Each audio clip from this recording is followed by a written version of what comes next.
We only have a few minutes together this afternoon. We're going to talk about this whole theme of momentum, which is, of course, so critical in an era or a time where it feels like the world has stopped. In fact, the term that I saw used in a lot of the press today has been this notion of small businesses being in hibernation or hiatus. So, in this environment, how do we keep some degree of momentum going so that once this is over, and this too shall pass, we can spring out of this with a degree of energy and dynamism to make sure we recover quickly and well, that our businesses stay healthy. So just to get our heads in the zone to think about momentum this afternoon, let's have a bit of fun together. I want to kick off our time with a bit of a game. I often start my presentations with a bit of fun, a bit of a game. This is a game that we're going to call, Were You Paying Attention? Okay, what I want to do now is take you back to a specific point in your life. I want to take you back to high school science class, to about somewhere around year 10, maybe year 11, probably about age 15 or 16. And I want to ask you a question relating to something you learnt in high school science class. Okay, and here's the question I want to ask you this afternoon. The question you'll probably see on the screen behind you is this: which law of physics states that matter left to itself will always tend toward decay and disintegration? So if you're working with a few people watching this at home, you can maybe compare notes. I want to give you a countdown in a few moments to get a sense of what the correct answer is. 4 options, okay? A, B, C, or D. Is it the law of atrophy? Is it the law of dystrophy? Is it the law of entropy? Or is it the law of dysentery? So just a couple of seconds of these 4, A, B, C, or D, okay? 5 seconds. 5, 4, 3, 2, and 1. Okay. Wonder what your votes were. If you're on the chat, maybe pop the letter in as to which one you think this is. Some of you might be surprised to learn the correct answer up here is actually the answer C, the law of entropy. Now, in school, our teachers taught us stuff like this, and if you're anything like me, at that point we thought in the lesson, when will I ever need to know this in the rest of my life? We probably sort of dismissed this piece of learning.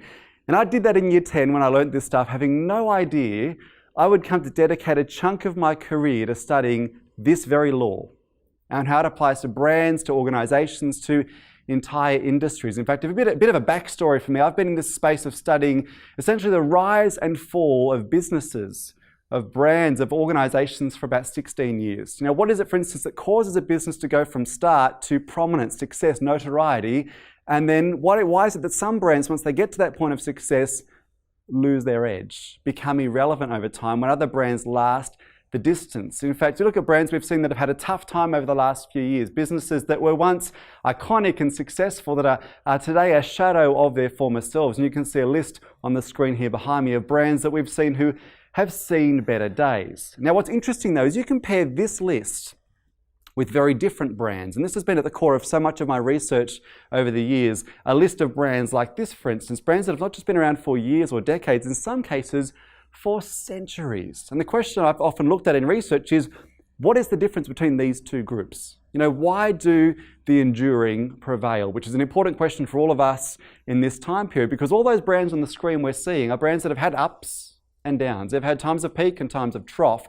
What they've all experienced or figured out is how to maintain momentum in all of the cycles of business.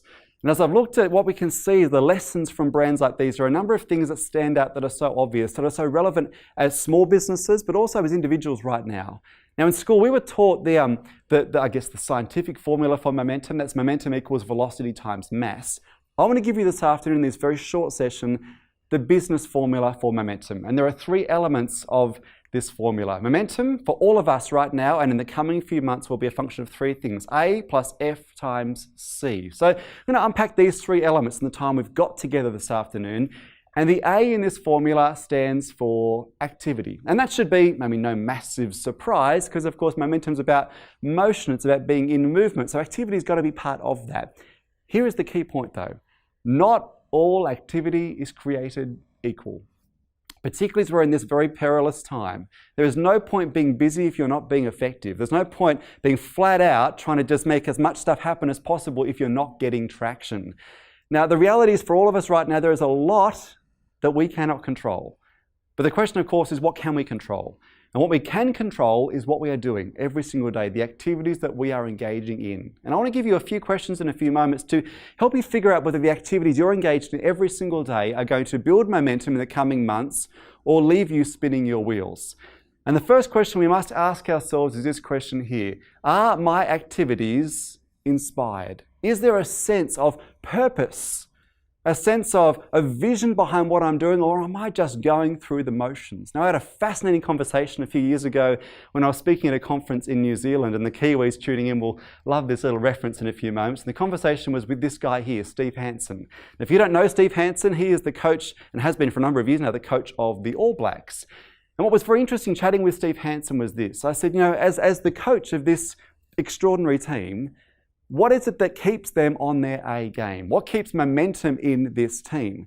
And he said a number of things that I can't share publicly because it's like the secret sauce. Okay, but there are a few things that he shared publicly on stage after we were chatting that I thought, well, if he shared it publicly, so can I. Okay, and there are a few things that he said. One in particular stood out, and he said, for me as the coach, what is vital is that I'm aware of where the minds of the team are focusing. What are they dwelling on? He said, because firstly, it is dangerous when they are dwelling in the past, when they're dwelling on, last week's result, last season's outcome. Because the problem is when they're dwelling on the past, if it was a great match or a great season, they can become a bit complacent if you're not careful. But if it was a bad match or a bad season result, they can actually have their confidence knocked so quickly and so easily. He said it's equally dangerous when they're just focused on the present. This week's training routine, the level of fitness they're trying to keep, the nutrition or meal plans they're on. That's dangerous. He said the most dangerous thing, though, is that when they just get so focused on the minutiae, they forget the long-term perspective. My challenge is to keep them focused on what's coming next, the bigger picture, how what they're doing today, every day in training routines connects with a bigger purpose to keep them inspired. Now, one word he used was the word legacy. They need to get a sense that they're part of something much bigger than just them. And the moment they lose sight of that, that's when they start to lose their edge. Now, this is so vital for all of us in the coming few months as we consider this notion of how do we think about what we're doing every day and how it fits into the bigger picture. Now, when I'm working with clients, we tend to talk about thinking of the future in terms of 3 horizons.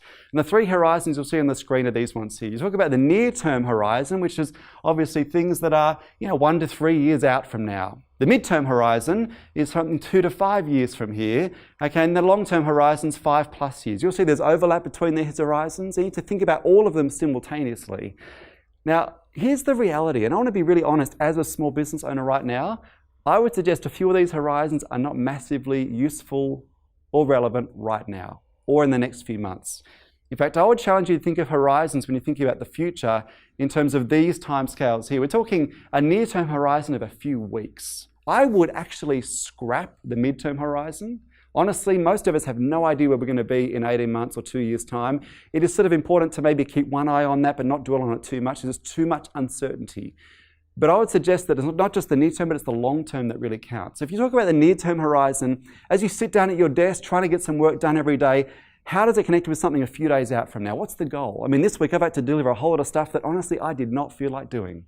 There were days where I just couldn't muster the energy to get out of bed and make stuff happen. And some of you have probably been in that zone.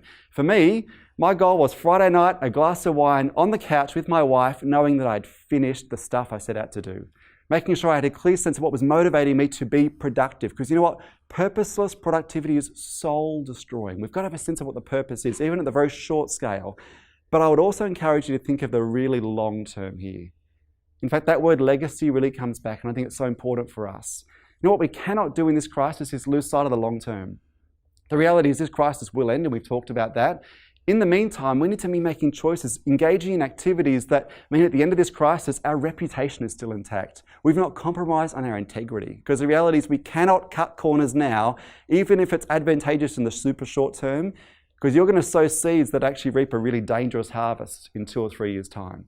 So we've got to be really focused on the long term here, but also this question of what are we actually modeling to those around us who we love most, our family and our kids in particular. Now, I saw this great meme on Facebook this week, and I thought it just put into beautiful perspective, for all of us, particularly those of us working from home, how do we keep our eye on the real game here? And this was the quote. It said, most young kids will remember how their family home felt during this crisis, more than anything about the virus specifically. Our kids are watching us. They are learning from us, learning how to respond to stress and uncertainty. Let's wire our kids for resilience and not panic. I mean, this is the really long game. Beyond the business side and the short-term stuff and even the mid-term, what legacy are we leaving right now in how we engage in daily activities? How do we make sure we stay on purpose? That's the first question. Are your activities inspired by that sense of how it fits into the bigger picture? The second question you've got to ask is this one here. Are my activities intentional? Is there a sense of deliberateness behind what I do every single day? We cannot slip into the trap of just going through the motions, the dull drudgery. Now, this is all about how you use your time. And having worked with a lot of high-capacity people over the years, one thing they all have in common is they are ruthless, absolutely ruthless about how they use their time every single day. And looking at a lot of the high-capacity individuals I've worked with, one of the things I've learned from them is a little tool I want to share with you now, a thing called the Productivity Blueprint, okay? And the core of the Productivity Blueprint, and if you get this, this has the potential to revolutionize how much you get done in any given day, particularly, of course, when we're trying to work from home with all the realities that that brings with it. And at the core of the Productivity Blueprint is the good old-fashioned to-do list. Now, I don't know how many of you have to-do lists every day. It is so vital we have one, because if you don't, you'll have a to-do list given to you. It's called your inbox, and you'll spend your day reacting to everything thrown at you rather than being deliberate and intentional. Okay, and quick tip, and I learned this from a couple of people over the years, Keith Abraham is one of them, always write your to-do list the night before. While you've already got momentum, before you kick off the day, don't start from a standing start. But once you've got your to-do list, it's about the sequence with which you move through your to-do list. That's where the most important kicker comes. Okay, this is where it's so important we focus on how we go through our to-do list. I want to challenge you from this point forward to think of every activity on your to-do list as being part of in one of three categories: the simple, the complex, and the routine. Now, here's why it's so important we clarify what these things are. The simple tasks are the things that are easy to do. They're often a natural skill set for us. The more we do them, often the more energy we get. The complex things, they're often things that require attention, creativity. Often they're not a natural skill set fit. They're draining, but we've got to get them done. And they often cause the biggest outcome in our businesses. The routine, of course, is just the business as usual stuff, often the admin types of what we have to do in our roles. Here's how I would challenge you to use every block of time you've got in any given day. And right now, for most of us working from home, you might have a block of time that's an hour long, and that's all you've got before you get to get distracted by something you've got to do with the kids or something around the house. If you've got an hour, for instance, here's how you need to use this block of time if you want to get the most from it. You need to spend the first 20% of that block of time doing the simple things. Why? Because the simple stuff gets you off go. Newton's first law of motion tells us the hardest thing to do is start. The law of inertia. Once you're moving, it's easier to speed up. You've just got to get off go. So start with a few simple things just to give you the sense of early wins. Now, the great thing about this is it's the best antidote to procrastination, which for a lot of us is a big challenge right now because we're not surrounded by the built-in accountability mechanisms of being in the office, okay? And talking about the whole theme of procrastination, I came across this meme on Facebook this week, which I thought was very accurate and very adequate for a lot of us because, I mean, there's no shortage of things that need tidying and fixing, lawns that need mowing, second drawers that need fixing up and tidying. We've got to be so mindful of the things that can distract us and stop us from getting into work. So start with the simple things because they get you off go. Now, once you've spent 20% of the time doing the simple stuff, now turn your attention to the complex. What are the things that, again, not a natural skill set fit, you've got to get them done, but you want to do them after the first 20% in that middle block of time. And then you spend the last 40% spending your time doing the routine, the business as usual, admin sort of stuff. Here's why this matters so much. If you don't have some degree of intentionality about how you use your time, this is how most of us spend our time on any given day, particularly working from home. You sit down, you open your laptop, and you spend the first half of that block of time just doing the routine stuff, responding to emails, doing things that just crop up. Then, of course, you do a few simple things. You've got 4 minutes, though, at the end before you got to race out to another commitment, maybe with one of the kids, and you think, I've only got 4 minutes to go. I won't have time to get to that complex thing, so I'll leave it until tomorrow. And then tomorrow becomes next week, which becomes next month, which becomes next year. And hey, Amanda talked about this morning. Lots of us have things on our to-do list that have been there for months or years, and those things are the complex things. We've got to be intentional if we're going to actually get to them. So it's so important that we're engaging activities that are inspired, that have a sense of purpose, but also intentional. That's the first element of this equation, the A. The F, when it comes to building momentum, the F stands for focus. And honestly, it is so hard to overstate just how important focus is to building momentum for all of us, but particularly in this era. I love the quote here from the great Ralph Waldo Emerson, who said, successful person is merely the average person focused. And we will see over the next 6 months, the people who have the greatest results and come out of this crisis best won't be the most talented or the best connected, the smartest. It'll be those who've been able to stay focused in this period.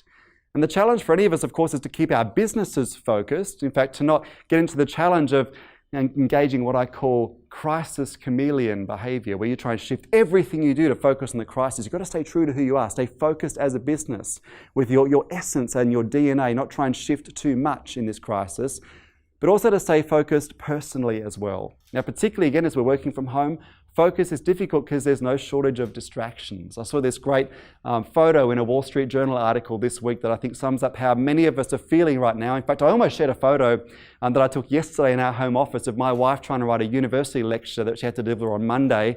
And on her lap is our 4-year-old dressed up as Optimus Prime. And she would have probably killed me if I'd shared it because she was still in her pajamas at 2 p.m. in the afternoon. But this is the challenge. We're all working in this really weird environment right now, full of distraction.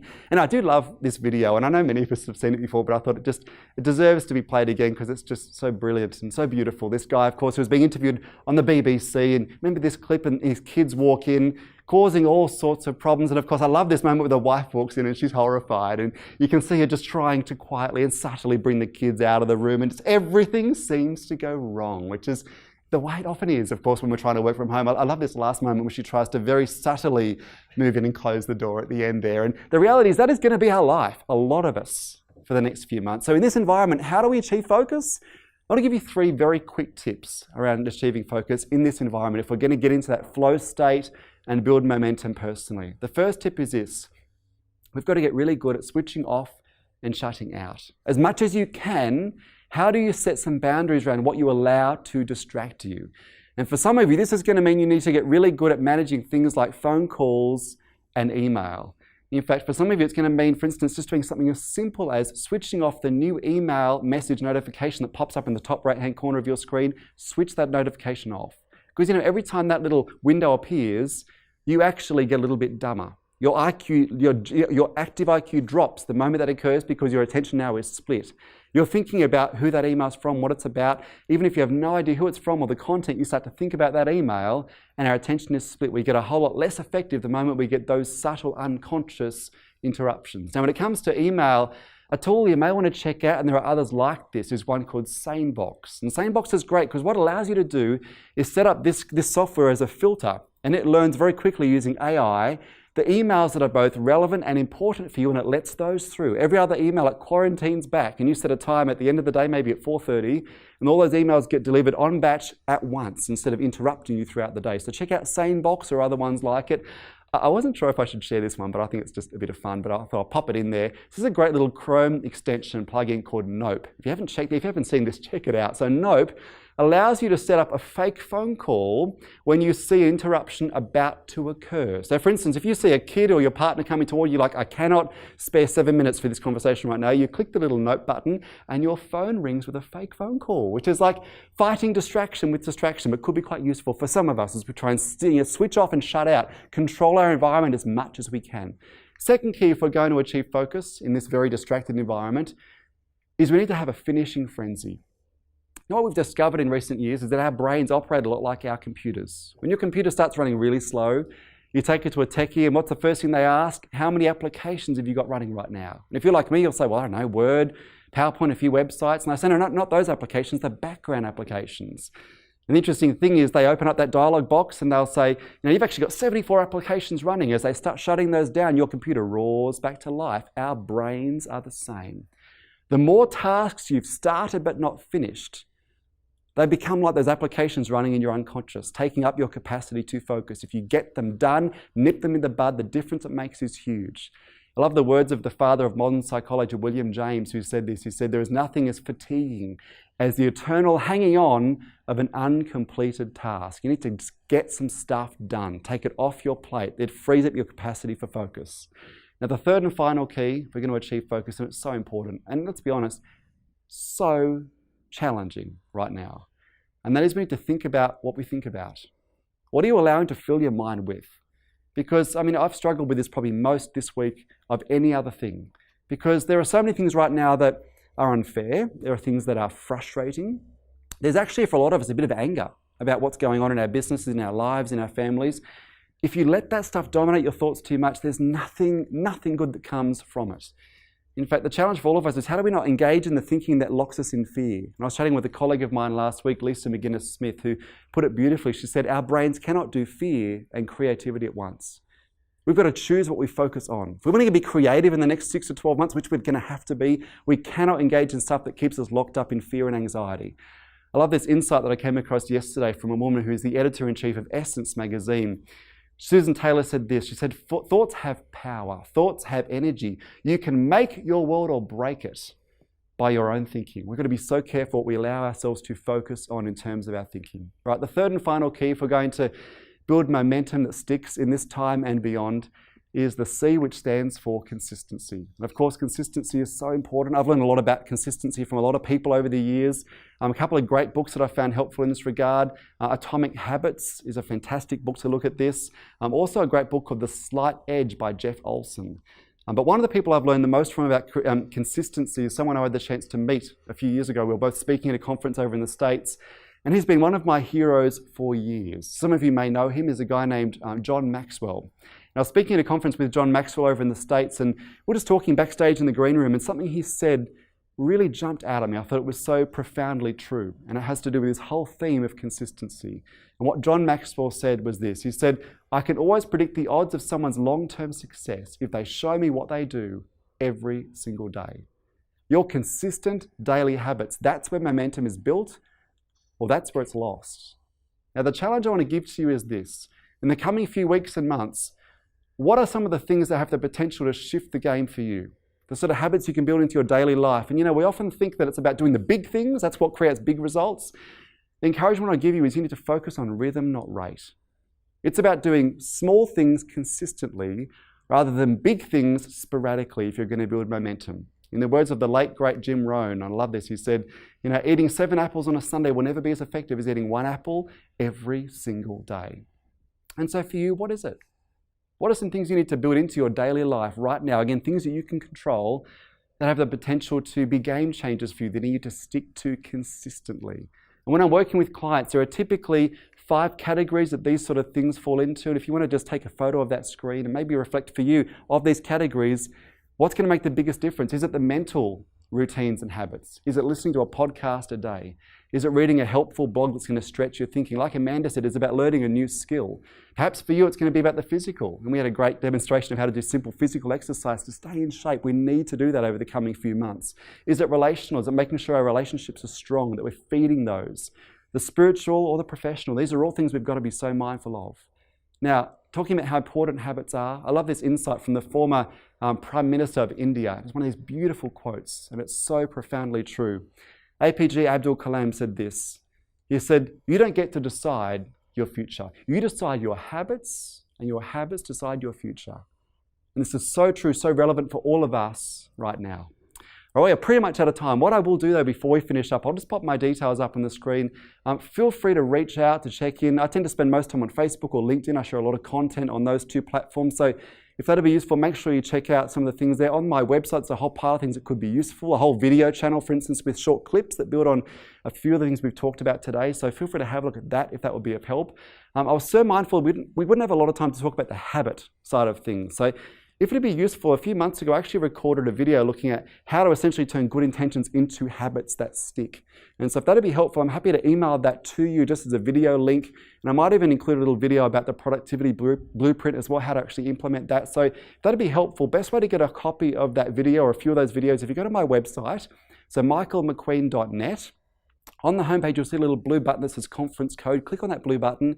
It'll ask for your first name and the best email address for us to send those video links to. It'll ask for a code. The code for this event will be CTC, so Conquer the Crisis. CTC, put that in there, and we'll flick a note to you with those download links. But just as we draw this session together and in a way put a cap on what has been a cracker of a day, it's been a fantastic day of content and insights and inspiration. I wanted to finish with a quote. And it's a quote that I've drawn a lot of inspiration from this week. And it's a quote from the great Winston Churchill, who said this. He said, a crisis is a terrible thing to waste. And the reality is we're facing a crisis that none of us asked for, none of us wanted. It's not super convenient. It's pretty costly, emotionally, financially, pretty much in every way. The reality is this crisis, if we use it well, will force us to do some of the things we should have been doing anyway. I mean, all the principles we talked about in this session, we should all be doing anyway, regardless of where we're up to in the business cycle. But the challenge for all of us is how do we use this crisis to propel us forward? to get us on track, on purpose, so that we emerge from this stronger as a result. So thank you for tuning in. I hope that has been useful, and all the very, very best. Thanks so much.